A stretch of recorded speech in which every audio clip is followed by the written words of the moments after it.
안녕하세요.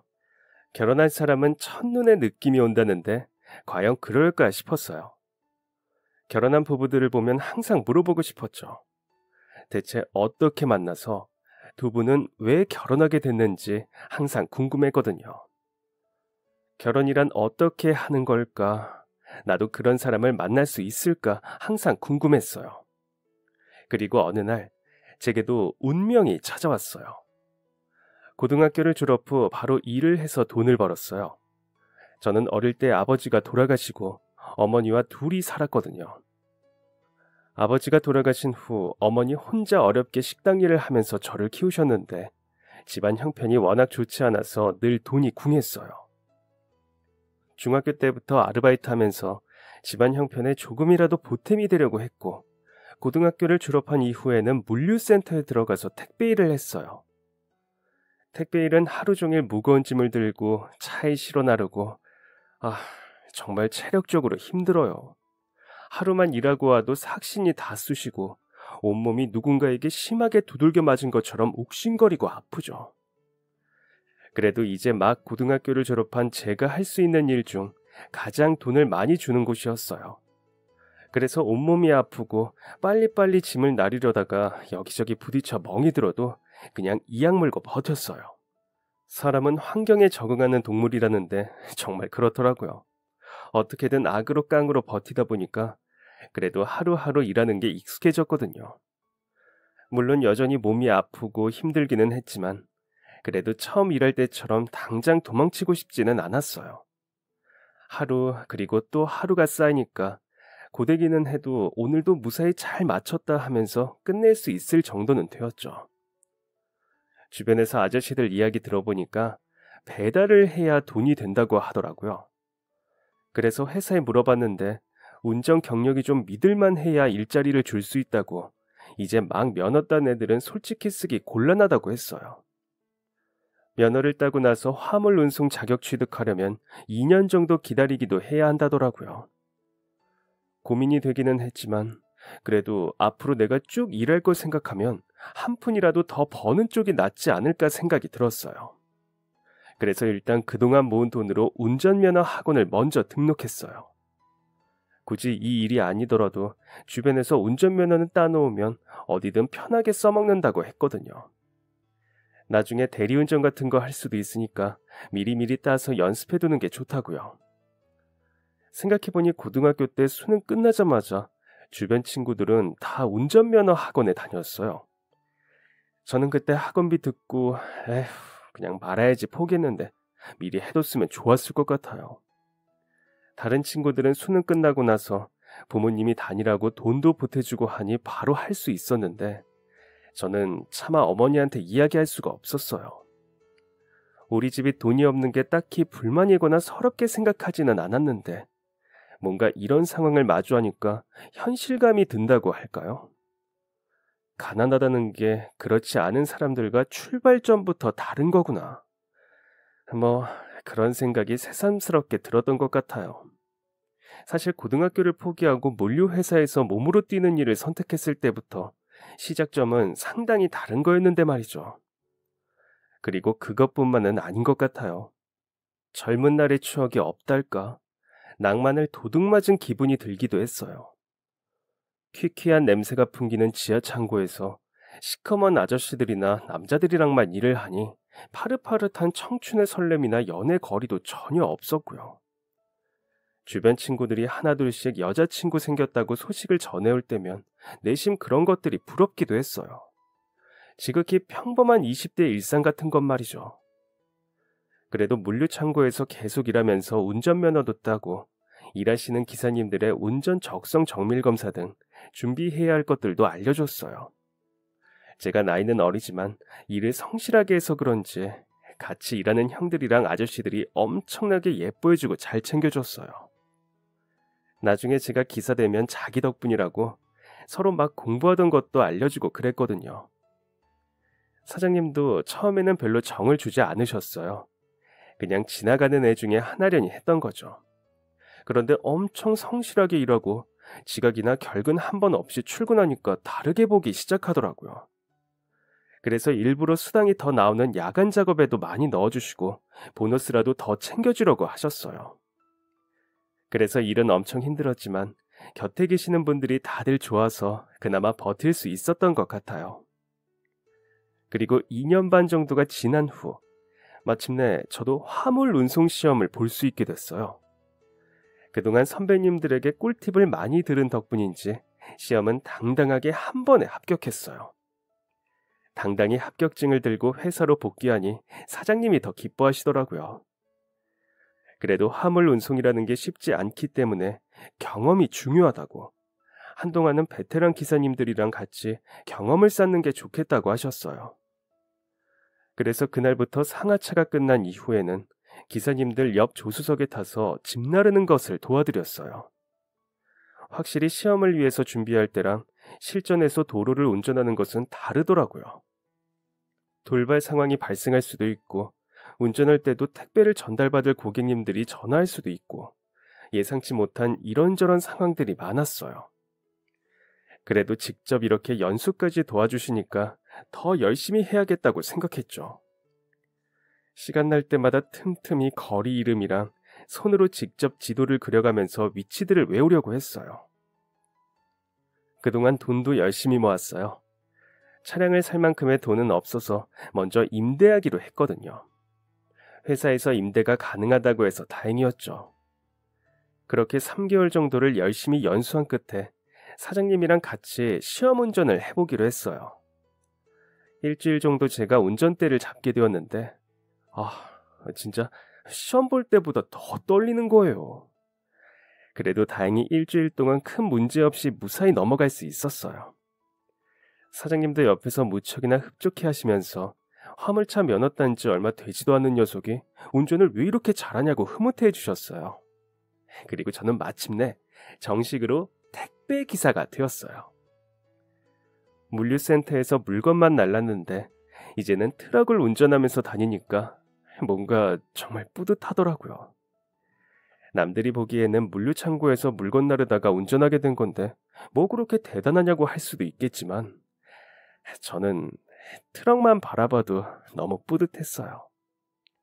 나한테도 남들에게 직업으로 이야기할 수 있는 뭔가가 있다는 게 저를 뿌듯하게 한 것 같기도 해요. 그 전에는 주변에서 무슨 일 하냐고 물어보면 그냥 택배 일한다고 얼버무렸거든요. 사실 사람들이 택배하면 보통 배달해주는 분들을 생각하는데 저는 창고에서 물건을 옮기는 역할만 했으니 당당하게 말하기가 어려웠어요. 매일 뿌듯하고 행복한 마음으로 일을 했어요. 그리고 좋은 일은 원래 연달아서 오는 건가요? 열심히 일을 하는 저에게 어떤 보상이라도 주어진 걸까요? 저에게 운명 같은 한 사람이 찾아왔거든요. 그날도 열심히 택배 배달을 하고 있었는데 근처에 새로 생긴 네일샵에서 물품 배달을 시킨 거예요. 간판부터 의자까지 전부 핑크색으로 물든 곳이었는데 저한테는 엄청 낯선 공간이라서 조금 신기했어요. 조심스럽게 문을 열고 들어갔고 안쪽에서 여성 두 분이 오픈 준비를 하시는 건지 열심히 물건들을 정리하고 있었어요. 배달 왔습니다. 어머, 딱 맞춰 오셨네. 감사합니다. 반갑게 뛰어나와서 택배 상자를 받아드는 여성분을 보자마자 한눈에 반했어요.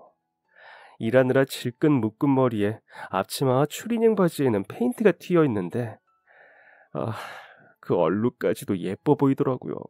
목소리는 또 얼마나 상냥하고 나긋나긋한지 마치 솜사탕을 소리로 듣는 것 같은 기분이었어요. 갸름한 얼굴에 새하얀 피부, 아기자기한 이목구비까지 너무 예뻐서 저는 그만 서명받는 것도 잊어버린 채 얼굴을 계속 들여다보고 있었어요. 넉나간 표정에 제가 웃겼는지 그분은 저를 보면서 웃더라고요. 기사님, 택배 안 주실 거예요? 네? 택배 주시라고 오신 거 아니에요? 계속 손에 힘주고 계시면 제가 가져갈 수가 없는데. 죄송합니다. 죄송해요. 괜찮아요. 온통 핑크색이라 너무 놀라셨나 보다. 요즘 이런 인테리어가 유행이라고 하더라고요. 돈 아끼려고 저희끼리 하다 보니까 완벽하지는 않은데 요즘 남자분들도 손발톱 다듬으러도 많이 오시거든요. 이렇게 많이 걸어 다니시고 하면 발도 피로하고 발톱 부딪히고 깨지는 분들도 많던데 저희 오픈하면 놀러 오세요. 여기 특별히 쿠폰도 드릴게요. 그리고 이건 제 명함이에요. 어, 예, 감사합니다. 예, 예. 뭘요? 그럼 꼭 놀러 오세요. 저는 쿠폰과 명함을 받아들고 꾸벅 인사를 했어요. 그분은 웃으면서 손을 살짝 흔들어 주셨어요. 그리고 오픈 준비로 물건을 다 택배로 주문하시는지 며칠 뒤에 또 배달을 갈 일이 생겼어요. 크고 작은 짐들을 배달하러 일주일에 3번 정도는 갔던 것 같아요. 그리고 한 5번째쯤 방문했을 때 두 여자분은 선반을 설치하고 있었어요. 뭐가 잘 되지 않는지 둘이 한참을 끙끙거리면서 오늘 안에 못하겠는데 하면서 곤란한 표정을 지더라고요. 그 선반 혹시 제가 일 끝나고 와서 도와드릴까요? 네? 제가 이따가 7시쯤이면 다시 올 수 있거든요. 제가 그런 조림 막 이런 거 엄청나게 잘해요. 어머, 진짜요? 도와주시면 저희야 감사하죠. 그럼 이따가 7시쯤에 와주실래요? 네네네네네. 일 끝나고 바로 오겠습니다. 제가 또 도울 거 있으면 다 놔두세요. 퇴근하고 와서 도와드릴게요. 그럼 이따가 뵙겠습니다. 저는 부끄러워서 도망치듯이 가게를 빠져나왔어요. 그렇게 퇴근 시간이 기다려진 것은 처음이었어요. 일하는 내내 저도 모르게 콧노래가 흥얼흥얼 나오더라고요. 퇴근한다고 옷을 후다닥 갈아입으니까 같이 일하는 분들이 오늘 무슨 약속 있냐고, 웬일로 이렇게 빨리 나가냐고 물어보시더라고요. 저는 말하기가 부끄러워서 어머니랑 저녁 먹기로 했다며 대충 얼버무리고는 혹시나 제 속마음을 들킬까봐 얼굴이 화끈거리는 것을 겨우 진정시키고 도망치듯이 밖으로 나왔어요. 그리고 가게에 도착하니 그분이 초등학생쯤 되어 보이는 아이와 함께 있었어요. 안녕하세요. 오셨구나. 감사해요. 저희 사장님은 거래처 가셔서 이따가 오실 거예요. 동생이 학교 끝났는데 집에 혼자 있기 싫다고 해서 오라고 했어요. 그냥 숙제하고 있을 거라서 설치하는데 방해되지는 않을 거예요. 괜찮습니다. 안녕, 만나서 반가워. 아까 낮에 여기다가 설치하시려고 한 거 맞으시죠? 누구야, 언니? 이 사람 언니 남자친구야? 아니야. 여기 있는 물건들 있지? 이거 다 저분이 가져다 주신 거야. 언니들이 못 드는 무거운 물건이나 멀리서 가져와야 하는 것들 택배로 시키는데 그거 가져다 주시는 기사님이야. 엄청 무거운 물건도 번쩍번쩍 들어서 가져다 주신다? 그런데 만들기도 잘하셔서 오늘은 선반 설치하는 것도 도와주신다고 오신 거야. 어때? 정말 고마운 분이지? 정말 멋지다. 우리 언니 도와줘서 고맙습니다. 그녀는 여동생마저 너무 사랑스러웠어요. 그렇게 처음으로 여동생과도 인사를 나눴어요. 그리고 처음으로 택배 전달할 때 빼고 만난 거였죠. 같이 길게 대화를 한 것도 처음이었어요. 한마디로 모든 것이 특별한 날이었죠.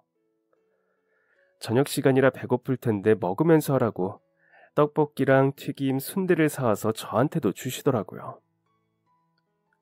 제 동생이 제일 좋아하는 게 떡볶이거든요. 가래떡으로 만들어주는 곳이 많지 않은데 마침 여기 앞에서 그렇게 팔아서 종종 같이 사 먹어요. 예전에 보육원 근처에서 사 먹던 곳이랑 맛이 엄청 비슷해요. 거기가 진짜 맛있어서 동생이 매일 먹고 싶다고 졸랐거든요.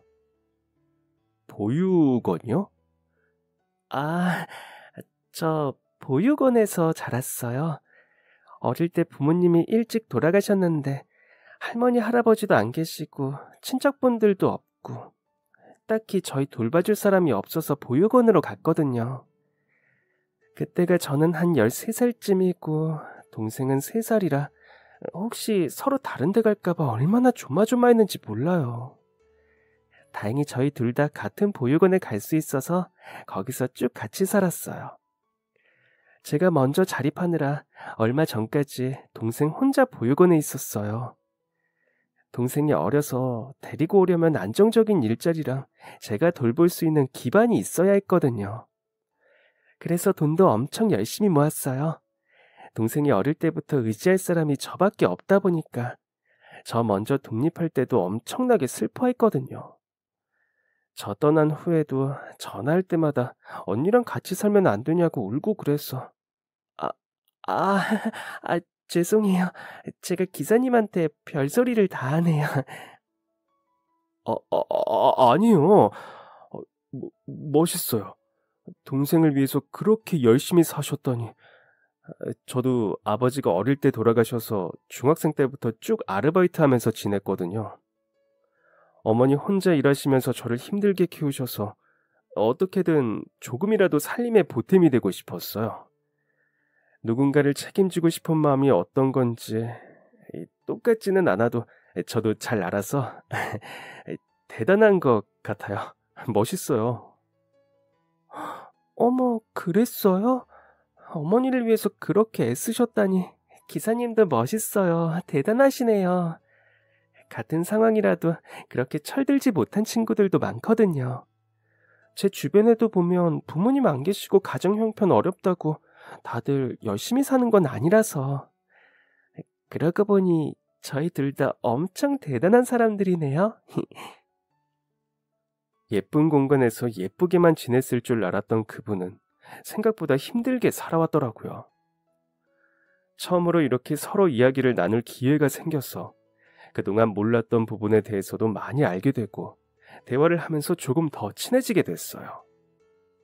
주변에서 네일샵이 꽤 돈이 된다고 해서 나중에 가게를 차리고 싶은 마음으로 고등학교 때부터 준비해서 자격증을 땄다고 하더라고요. 아르바이트 하면서 자격증도 따고 자립한 이후 학원에서 소개해준 유명한 샵에서 경력을 쌓았다고 했어요.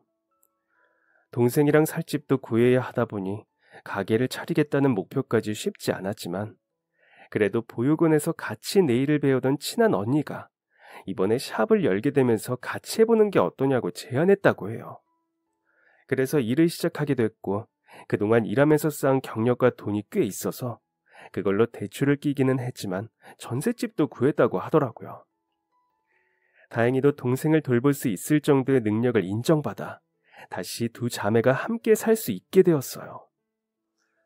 예쁜데 성실하고 책임감도 있고 생활력도 강하고 뭐랄까 너무 완벽한 사람이었어요. 사실 너무 완벽해서 감히 제가 좋아해도 될까 싶어질 정도였죠. 그 사람에 비해서 저는 너무나 볼품없는 것 같았거든요. 고맙다면서 나중에 밥이라도 먹자며 연락처를 주고받았어요. 쿠폰을 넉넉히 챙겨줘서 한 번은 어머니를 모시고 방문했어요. 그런데 그날 하필이면 그분이 휴무라고 하더라고요. 그래서 엄청 아쉬웠지만 친한 언니라는 사장님에게 어머니를 부탁드렸어요. 어머니는 아들 덕분에 처음으로 이렇게 호강을 받아본다며 너무 기뻐하시더라고요. 제 개인적인 꿍꿍이를 가지고 온 것이기는 했지만 어머니가 너무 기뻐하는 모습을 보니까 우리 엄마도 여자인데 그동안 내가 너무 무심했구나 하는 생각이 들어서 죄송하기도 하고 좋아하시는 걸 보니 덩달아 행복하기도 했어요. 어머니랑 제가 다녀갔단 이야기를 듣고 자기 없을 때 와서 너무 아쉽다면서 그녀에게 먼저 연락이 왔어요. 그렇게 연락을 주고받다 보니까 뭔가 자연스럽게 둘이 밥을 먹기로 했더라고요. 연애는 처음이라 쑥맥일 줄만 알았는데 그래도 자연스럽게 식사 약속도 잡고 스스로가 대견했어요. 그렇게 둘이 만나서 밥도 먹고 가끔은 동생이랑 셋이 만나서 맛있는 걸 사 먹었어요. 한 번은 동생의 생일이라고 해서 조금 무리하기는 했지만 제가 한턱 내겠다고 다 같이 놀이공원에도 갔어요. 똑같은 머리띠를 하고 돌아다니는 모습이 제법 가족 같다는 생각이 들면서 또 혼자 얼굴이 화끈거리더라고요. 그렇게 계속 만나다 보니까 자연스럽게 연인 사이가 된 것 같았어요. 주변에서는 그런 게 사귀는 거라고 이야기하면서도 한편으로 혼자 오해하는 걸 수도 있으니까 확실히 해야 한다고 조언도 해주더라고요. 어떻게 말해야 할지도 모르겠고 타이밍 잡기도 어려워서 어영부영 지나갔는데 6개월이 지날 때쯤 그녀가 먼저 이야기를 꺼냈어요. 사귀는 거는 서로 그러자고 말을 해야 하는 건가? 어떻게 시작하는 거지? 그 한마디가 정말 고마웠어요. 너무나 어려웠던 이야기의 시작을 먼저 해준 덕분에 저는 그날 바로 좋아한다고 말하고 제 여자친구가 되어달라고 했어요. 그러자 이제서야 이야기하냐면서 얼마나 기다렸는지 아냐고, 기다리게 한 만큼 앞으로 더 잘해야 한다고 막 웃으면서 좋다고 대답하더라고요.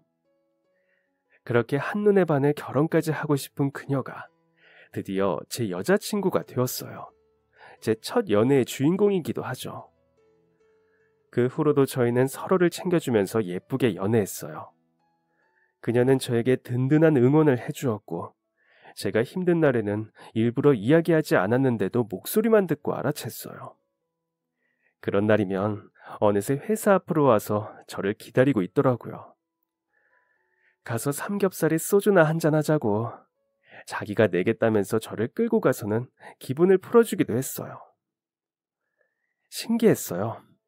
힘든 일이 있을 때 의지할 수 있는 사람이 생겼다는 게. 그리고 제가 이야기를 하지 않아도 마음을 알아주는 누군가가 있다는 게 말이죠. 그렇게 그녀와 연애를 계속하면서 점점 결혼에 대한 생각이 확신으로 바뀌었어요. 이런 사람과 함께라면 어떤 힘든 일이 있어도 다 이겨낼 수 있겠다 싶더라고요. 그리고 왠지 우리가 같이 있으면 평생 웃을 일만 가득할 것 같았어요. 이런 게 결혼할 사람을 운명적으로 알아본다는 것인가 싶기도 했죠. 연애한 지도 어느새 3년이 되면서 슬슬 결혼에 대해 깊이 있게 이야기를 주고받았어요. 그 사이 저는 모아둔 돈으로 회사에서 임대하던 차 대신 제 트럭을 갖게 되었어요. 퇴사하시는 아저씨가 저렴하게 넘겨준 덕분에 예상보다 적은 돈으로 구입을 할 수 있었죠. 그리고 남은 돈으로 다시 적금을 들어서 결혼 자금을 모았어요. 그래도 사랑하는 여자랑 살려는데 넉넉한 살림은 아니어도 전셋집이라도 하나 구해야 하지 않을까 생각했거든요. 또 어린 처제랑 같이 살려면 방 2개짜리 집은 가야겠다 싶었어요. 아직 어린 여동생을 두고 결혼하는 여자친구의 마음이 편치 않을 테니 같이 사는 쪽으로 생각을 한 거죠. 기념일이라서 깜짝 놀라게 해주려고 연락하지 않고 퇴근하자마자 가게로 방문했어요. 그런데 한창 일하고 있어야 할 여자친구가 보이지 않더라고요. 제가 나타나자 사장님은 곤란한 듯이 말을 아끼더니 어쩔 수 없다면서 저도 알고 있는 게 나을 것 같다고, 여자친구가 아까 동생이 쓰러져서 병원으로 갔다고 했어요. 혹시나 제가 걱정할까봐 일단 검사 결과 보고 연락하겠다면서 저한테 이야기하지 말아달라고 신신당부했다고 하더라고요. 저는 바로 사장님이 이야기해준 병원으로 뛰어갔어요. 그리고 거기서 병원 대기석에서 울고 있는 여자친구를 발견했어요. 오빠, 여기는 어떻게... 너 이렇게 큰일이 생겼는데 나한테 말 안 하면 어떡해? 그렇지만 큰일이 아닐 수도 있고 괜히 오빠 걱정하게 만들기 싫어서, 괜히 부담 주거나 짐이 되고 싶지 않았어. 우리가 남이야? 너랑 나 사이에 이런 일을 공유 안 하면 누구랑 나누겠어? 큰일이든 작은 일이든 우리 함께 헤쳐나가야지. 사랑하는 사이라면 그런 게 당연한 거야. 부담이나 짐 같은 게 되면 어때? 우리 사이에. 오빠 나 어떡해. 내 하나뿐인 동생 잘못되면 어떡해. 나 어떡해. 사실 나 너무 무서웠어. 내 동생 아직 어린데 우리 엄마 아빠처럼 그렇게 되면 어떡해. 처음 보는 여자친구의 모습에 당황스러웠지만 다가가서 꼭 껴안아주면서 머리를 쓰다듬어 줬어요. 여자친구는 얼마나 겁을 먹었는지 손을 바르르 떨면서 어린애처럼 엉엉 울더라고요. 애써 담담한 척했지만 어린 동생을 데리고 혼자 병원에 와서 얼마나 무서웠을까 싶었어요. 괜찮을 거라고 그렇게 이야기해주면서 안아주는 거, 그게 제가 할 수 있는 전부라 무력하게 느껴졌어요. 심장 초음파랑 엑스레이를 통해 확인해보니 확장성 심근병증이 의심됩니다. 나이대나 여러 환경적 상황을 고려해봤을 때 유전적 요인인 것 같고, 여러 가지 방법이 있지만 가장 확실한 것은 수술로 심장을 이식받는 거예요. 다만 대기자 명단에 올리면 2에서 3개월 혹은 그 이상이 걸릴 수도 있습니다. 수술 후에도 꾸준히 치료는 받아야 하지만 이식만 받는다면 생존 확률은 크게 올라가게 되니까 우선 대기자 명단에 올려보죠. 심장 이식을 하면 수술 후 일상이 가능하다는 이야기에 저희는 빠르게 대기자의 명단을 올렸어요. 유전일 수 있다는 이야기에 혹시 몰라 여자친구도 검사를 받아봤는데 다행히 증세는 없다고 하더라고요. 우선은 약물 치료를 하면서 대기 명단에서 연락이 오기를 기다렸는데 그 사이에도 여동생은 몇 번을 정신을 잃고 쓰러져 응급실로 뛰어가야 했어요. 그리고 마침내 5개월 만에 연락이 왔어요. 더 오래 기다리는 경우도 있다고 하는데 그나마 다행이었죠. 다만 다른 문제가 있다면 바로 비용이었어요. 그동안 병원비와 치료비로도 돈이 꽤 나갔는데 이번에 수술하게 되면 입원비를 포함해서 비용이 전부 3천만 원이 조금 넘을 수 있다고 하더라고요. 심장 수술 자체가 워낙 비용이 많이 들다 보니 어쩔 수 없는 부분이었어요. 약물 치료로는 그냥 버티는 수준이라 수술이 필요한데 당장 큰 돈을 써야 하니 여자친구는 근심이 가득했어요. 우선 자기가 대출이든 뭐든 알아보겠다며 수술 일정을 잡기는 했는데 사실 동생 일이 이렇게 될진 모르고 얼마 전 샵을 같이 운영하는 언니가 전세 사기를 당해서 그동안 자신이 모은 2천만 원 정도를 빌려준 상태였어요. 고민이 많이 되더라고요. 사실 제가 결혼 비용으로 모아둔 돈이 5천 정도가 있었거든요. 곧 우리 신혼집도 알아보고 프로포즈도 하려고 계획했던 돈이었어요. 하지만 곧이어 뭐하러 고민을 하냐는 생각이 들었어요. 여자친구에게는 여동생이 전부이고 저에게도 가족이나 마찬가지인 아이였어요. 그래서 여자친구가 모르게 몰래 병원에 수술비를 대신 납부했죠. 이걸로 쓰라고 이야기하면 어떻게든 자기가 해결하겠다고 절대 받지 않았을 테니까요. 다행히 여동생은 무사히 수술받았고 면역 거부 반응이 나타날지를 지켜봐야 하므로 입원하게 되었어요. 병원에는 그냥 지역사회에서 도움을 받은 것으로 해달라고 부탁했어요. 그리고 2달 뒤, 다행히 여동생은 면역 거부 반응이 없어서 집으로 돌아왔어요. 한동안 약물 치료를 받으면서 계속 지켜봐야 했지만 병원에서 수술이 무척 잘 됐다고 긍정적으로 봐도 된다고 하더라고요. 그리고 차마 여자친구에게 결혼 이야기를 할 수가 없었어요. 동생도 아픈 상황이고 저도 3천만 원 정도를 더 모아서 5천만 원 정도는 만들어야 결혼을 할 수 있을 것 같았거든요. 한동안 계속 결혼 이야기를 재미삼아 주고받았는데 언젠가부터는 농담으로도 꺼내지 않게 되더라고요. 혹시나 여자친구에게 괜한 희망을 심어주게 될까봐 걱정돼서요. 그렇게 몇 달이 지난 어느 날 여자친구가 먼저 결혼 이야기를 슬쩍 꺼내는 거예요. 오빠, 우리 결혼은 겨울에 하면 어떨까? 보니까 봄, 가을이 정말 비싸고 여름, 겨울이 비수기라서 조금 저렴하다는데 나도 오빠도 더위는 정말 싫어하잖아. 그래서 겨울이 어떨까 하는데 이번에 웨딩 박람회 한다는데 거기 가면 저렴한 곳 많이 알아볼 수 있다네. 주말에 같이 가볼까? 저기 우리 결혼 말인데 조금 미루면 어떨까? 결혼을? 왜? 오빠가 올해 안에 꼭 하자고 이야기했잖아. 그... 어... 아이, 그게... 사실은 내가 지난번에 말을 못했는데 내 트럭 있잖아. 그거 사실 돈을 나눠서 내기로 했어. 아저씨가 내 사정 잘 아셔서 그래도 된다고 하셔서. 그때 돈 다 내고 샀다고 이야기했는데 사실 너 걱정할까 봐 거짓말한 거였어. 그래서 지금 3천만 원 정도 남았는데 그거 다 갚고 나면 그때 하자. 그래야 우리 처제랑 같이 살 전셋집이라도 구할 수 있을 것 같아. 오빠도 참, 난 월세부터 시작해도 괜찮아. 언니한테 돈도 돌려받았고 우리 결혼해서 먼저 돈 모으면. 아니야. 우리 어머니도 아직 이르다고 하시고 나도 돈 좀 모으면 그때 하는 게 마음 편할 것 같아. 우리 예쁜 자기가 좀 이해해주면 안 될까? 저는 거짓말로 대충 둘러댔어요. 병원비를 내서 돈이 부족하다고 하면 여자친구가 걱정할 게 뻔하니까 솔직하게 이야기할 수 없었죠. 여자친구는 마지못해 알겠다고 고개를 끄덕였고 저는 어떻게든 돈을 더 모으기 위해서 새벽에 대리운전을 시작했어요. 여자친구에게 결혼을 미루자고 하기는 했지만 사실 속마음은 하루라도 빨리 함께 살고 싶었거든요. 그런데 한 달 후 어머니에게 연락이 왔어요.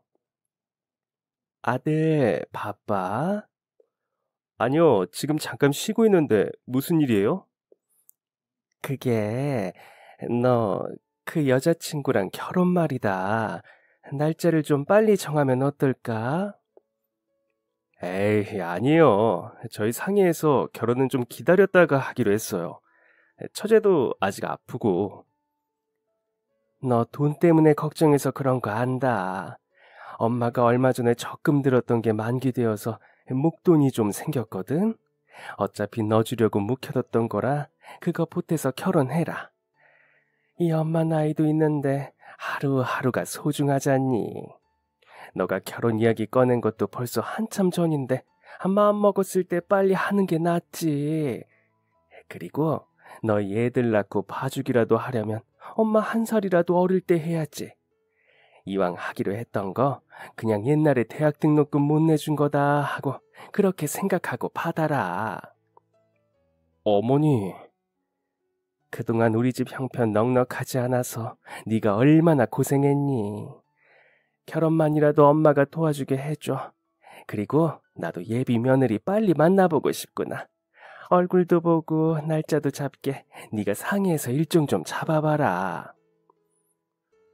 제가 거절했지만 어머니는 아들 뒷바라지 한번 해보는 게 평생 소원이라며 받아서 결혼 자금에 보태라고 하시더라고요. 그리고 하루빨리 우리 아들 가정 꾸리는 모습을 보고 싶다면서 원래 올해 안에 하자고 이야기했던 거 그렇게 하라고 하셨어요. 저는 많이 고민했지만 결혼을 기다리는 여자친구 모습도 떠오르고 돈은 나중에 제가 벌어서 다시 어머니께 돌려드리면 되지 않을까 싶어 우선 알겠다고 이야기했죠. 그리고 여자친구에게 연락해서 어머니께서 결혼 자금을 보태주겠다고 하셨다고 우리 계획했던 대로 올해 안에 하면 어떠냐고 물어보니 너무 기뻐하면서 좋다고 하더라고요. 어머니께서 만나서 얼굴 보고 날짜 잡고 싶다고 하셨다고 이야기하니 자기 쉬는 날을 말해주면서 안 그래도 생신 때 모시고 가려고 식당 알아봤던 곳이 있다고 예약해 두겠다고 했어요. 정신없어서 저도 잊어버릴 뻔한 어머니 생신을 매년 여자친구는 대신 기억하고 챙겨줬어요. 여자친구는 어머니와 한 번도 만난 적은 없지만 늘 멀리서 생신을 챙겼어요. 선물을 대신 사주거나 식당을 예약해주는 등 저랑 보러 가라고 영화를 예매해주기도 했죠. 두 사람을 빨리 만나게 해주고 싶었지만 한동안 여자친구도 바빴고 처제 일로도 정신이 없어 계속 미루게 되었어요. 그래도 여자친구는 얼굴 한 번 본 적 없는 제 어머니 생신을 기억해두고 명절 때도 그렇고 작은 선물을 대신 전해달라고 챙기고는 했어요. 이거 오빠가 샀다고 해. 하나뿐인 아들이 이런 날 빈손으로 가면 안 되지. 물론 받자마자 어머니는 그게 제가 준비한 게 아니란 걸 아셨을 거예요. 평소 무뚝뚝한 성격이라 용돈은 가끔 드렸어도 센스 있는 선물은 해드린 적이 없었거든요. 그렇게 드디어 본격적으로 어머니와 여자친구를 소개할 자리를 마련했어요. 그리고 즐거운 마음으로 어머니를 모시고 여자친구가 예약해둔 식당으로 향했어요. 잘 오고 있는지 물어보려고 여자친구 핸드폰으로 전화했는데 낯선 목소리가 받더라고요. 여보세요? 여보세요? 혹시 가족분이신가요? 네? 지금 사거리에서 교통사고가 났는데 오토바이랑 부딪혀서 김유정 씨가 크게 다쳐서 병원으로 왔거든요. 빨리 와보셔야 할 것 같아요. 충격적인 소식에 저는 어머니에게 설명할 겨를도 없이 바로 차를 돌려서 병원으로 향했어요. 그리고 도착해보니 이미 여자친구는 응급수술에 들어갔더라고요. 수술실 앞에 여자친구 이름을 발견한 순간 심장이 철렁 내려앉는 것 같았어요. 손발이 떨리면서 얼굴이 하얗게 질리고 바로 옆에서 어머니가 이게 무슨 일이냐고 물어보시는데도 대답을 할 수가 없었어요. 그렇게 8시간 정도 긴 수술이 끝나고 여자친구는 중환자실로 옮겨졌어요. 의식이 돌아오지 않은 상태라 얼마나 기다려야 할지 모른다고 하더라고요. 다행히 심한 출혈은 잡힌 상태고 빠르게 병원으로 이송된 덕분에 응급처치는 잘 됐다고, 의식이 언제 회복될지는 지켜보자고 했죠. 하루하루 시간이 지날 때마다 피가 마르는 것 같았어요. 너무 두려웠어요. 혹시나 이대로 깨어나지 못하면 어떡하나, 나는 앞으로 어떻게 해야 하나, 처제는 또 어쩌나 수백 가지 걱정이 머릿속에 떠오르는데 어떤 것도 제대로 된 답은 없었어요. 다행히 5일 뒤 여자친구는 중환자실에서 일반 병실로 옮겨졌어요. 저는 매일 여자친구를 방문해서 상태를 지켜봤어요. 기다리는 마음이 너무 초조하고 조마조마하더라고요. 정말 간절하게 기도했어요. 어떤 일이 생겨도 좋으니까 제발 깨어만 나라고요. 그렇게 매일 잠들어 있는 여자친구를 보러 병실을 찾았어요. 그렇게 2주쯤 시간이 흘렀을까, 어느 날 일하는데 급하게 병원에서 연락이 왔더라고요. 저는 회사의 사정을 이야기하고 빠르게 병원으로 향했어요. 그리고 갔더니 드디어 2주 만에 여자친구가 의식을 찾아서 깨어난 상태였어요. 눈을 뜨고 있는 여자친구 모습을 보는 게 꿈만 같았어요. 너무 감격스러웠죠. 내 인생에 이런 악재가 있다니 좌절했는데 어두웠던 제 삶에 빛이 비치는 것 같았어요. 아직 완전히 회복된 건 아니라서 바로 일상에 복귀하기는 어렵습니다. 천천히 재활하면서 회복할 수 있도록 할 거예요. 여자친구는 잠깐 일어나 의식을 찾고 다시 깊은 잠에 빠졌어요.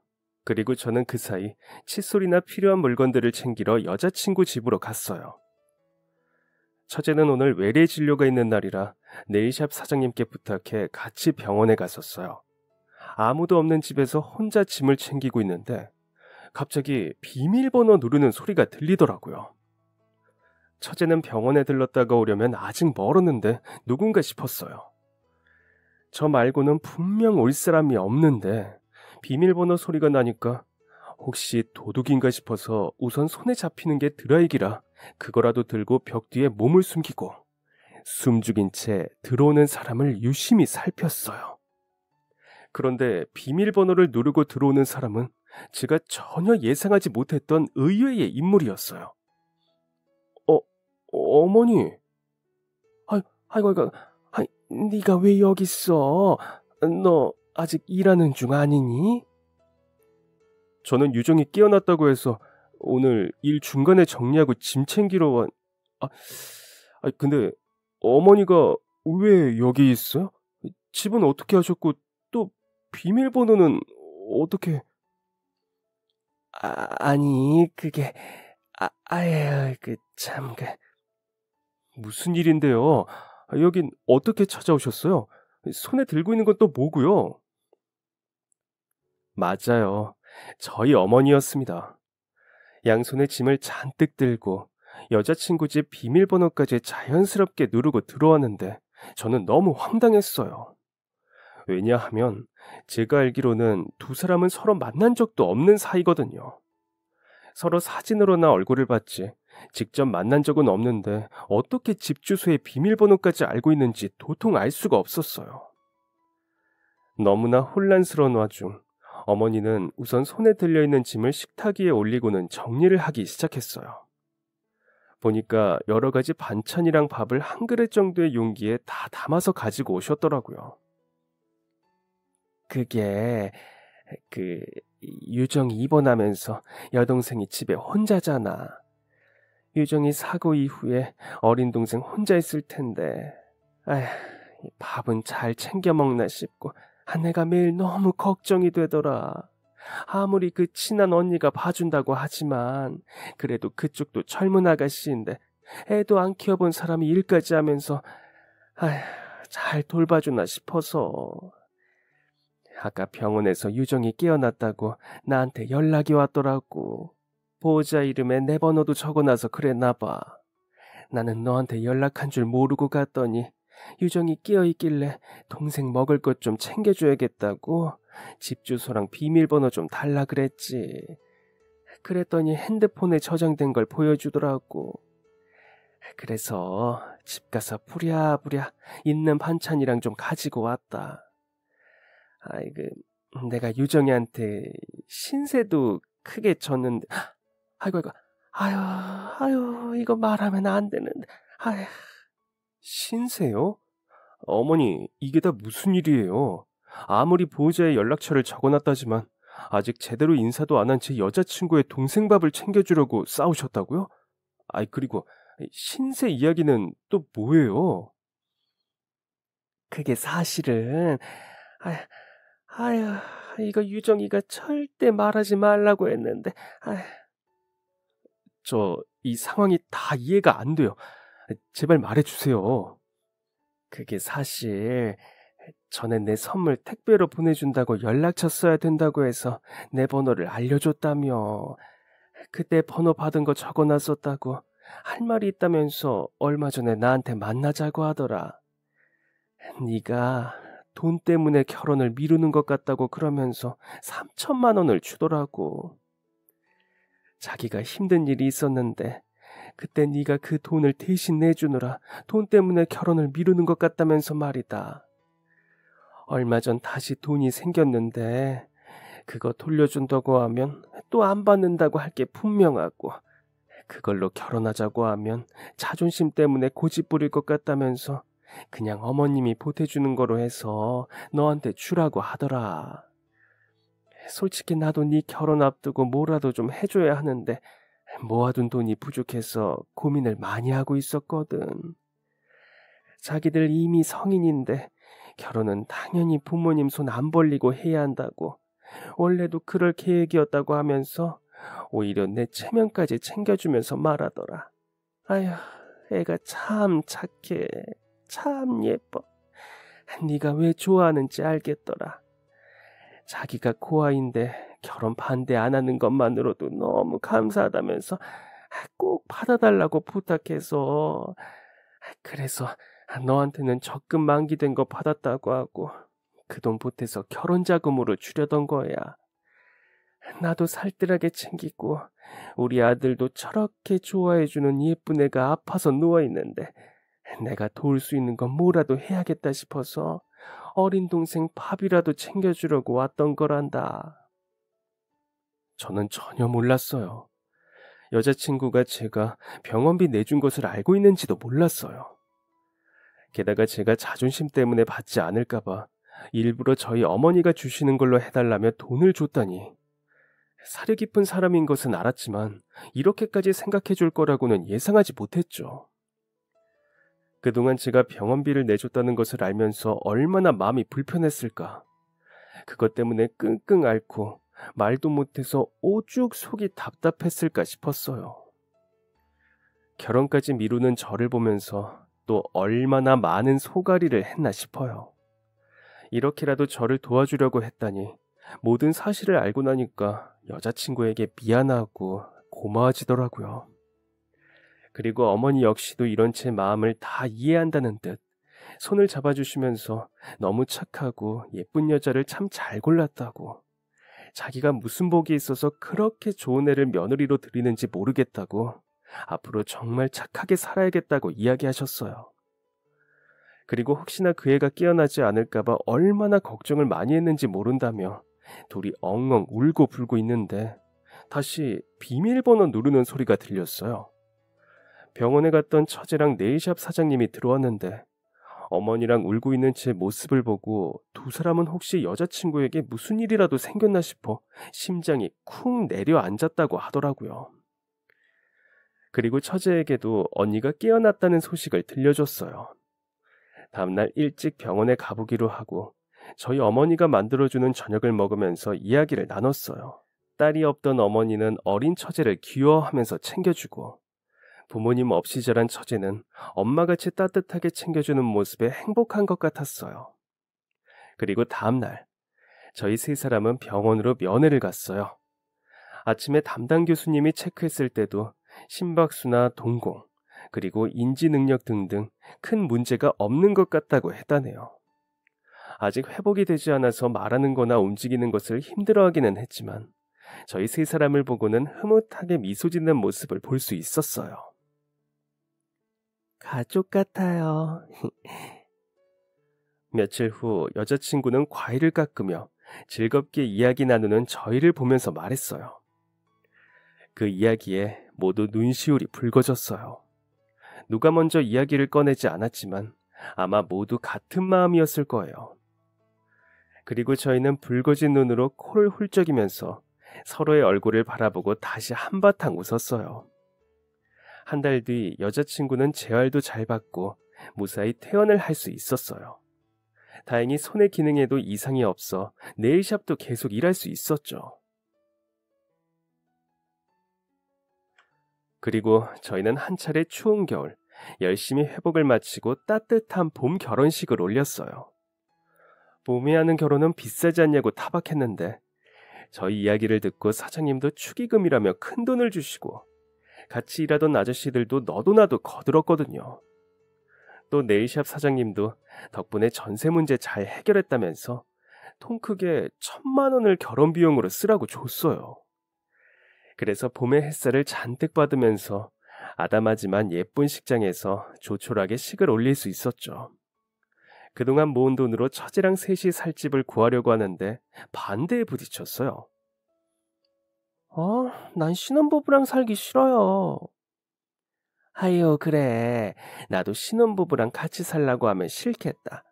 아침부터 신혼부부 닭살 행각 보라고? 아유, 나도 반대다. 맞아. 그리고 저도 이제 숙녀인데 형부랑 살면 얼마나 불편하겠어요. 바로 처제랑 저희 어머니가 반대했거든요. 처제는 알콩달콩 신혼부부 사이에 예민한 사춘기 소녀가 껴서 사는 게 말이 되냐며 절대 싫다고 했어요. 둘이 언제 모의를 한 건지 어머니도 그건 절대 반대라면서 거들더라고요. 그럼 넌 어떻게 하게? 너 미성년자라서 언니 아니면 다시 보육원 가야 해. 아니, 나 보육원 안 갈 건데? 맞아. 얘가 왜 보육원에 가니? 나랑 살면 되는데. 그치? 맞아. 나는 어머니랑 같이 살면 돼. 어차피 형부 신혼집 가면 방도 남거든. 뭐? 너 괜히 어머니 고생시키지 마. 그리고 사돈 어른이라니까. 아이고, 도와라, 도와. 호칭이 뭐가 중요하냐. 그리고 나도 어른은 나이 들어 보여서 싫다.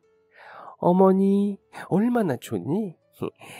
그리고 어차피 방도 남는 집 혼자 지내면 촉촉한데 애 하나 들어와 있으면 얼마나 좋니? 난 늘 딸 키워보는 게 소원이었거든. 언제부터 서로 저렇게 마음이 잘 맞았나 싶더라고요. 처제를 꼭 끌어안고는 예뻐하는 어머니를 보며 저희 두 사람은 결국 두 손 두 발 다 들었어요. 본인들이 좋아서 서로 같이 살겠다는데 더 말릴 수도 없었고요. 그래서 결혼 후 저희는 근처 원룸에서 신혼살림을 시작했고 처제는 저희 어머니와 살게 되었는데요. 결혼 후에도 와이프는 어머니를 엄청 살뜰하게 챙겨요. 누가 보면 며느리가 아니라 딸인 줄 알 정도예요. 그래서 근처에 시장 나가면 엄마랑 딸들이랑 보기 좋다고 다들 칭찬하더라고요. 아들인 제가 옆에서 머쓱해질 정도죠. 그렇게 저희 네 사람은 서로를 돌보면서 행복하게 지내고 있는데요. 그동안 지가 모르게 많이 애써준 우리 와이프를 위해서 저도 앞으로 더 세심하게 챙겨주고 화목한 가정 이루도록 노력하고, 저희 신혼생활 하라고 협조해준 어머니와 처제에게도 용돈 팍팍 주는 멋진 아들이자 형부가 되도록 할게요. 그럼 지금까지 사연 들어주셔서 감사합니다. 사연이 재밌으셨다면 구독과 좋아요를 눌러주세요. 감사합니다. 안녕히 계세요.